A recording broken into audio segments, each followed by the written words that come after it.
Hi అండి, good morning. నా పేరు శ్రీనివాసరాజు. నేను ఏపీ స్టేట్ రీసెర్చ్ జియాలజిస్ట్ అండి. చూడండి, నా వెనక వైపు ఉన్న కొండని ఒకసారి అబ్జర్వ్ చేయండి.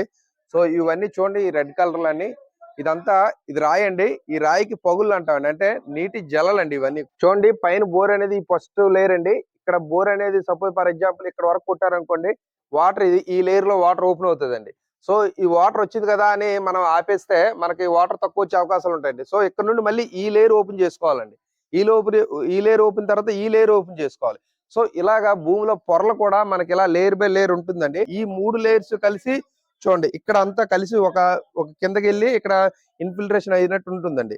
సో ఈ పైన పడే వాటర్ ఏదైనా సరే ఈ జల్ల ద్వారా వచ్చి ఇక్కడ స్టోరేజ్ అయ్యి, సో మనకు బోర్ అనేది ఇక్కడ కొడితే ఎక్కువ వాటర్ వచ్చే అవకాశాలు ఉంటాయండి. సో మీరు జియాలజిస్ట్ ని కన్సల్ట్ చేయడం వల్ల ఇలాంటి నీటి జల్లని ఉన్నాయా లేవా అని సర్వే చేసి మీకు ప్రాపర్ డేటా ఇవ్వడానికి అవకాశాలు ఉంటాయండి. Thank you. బాయ్.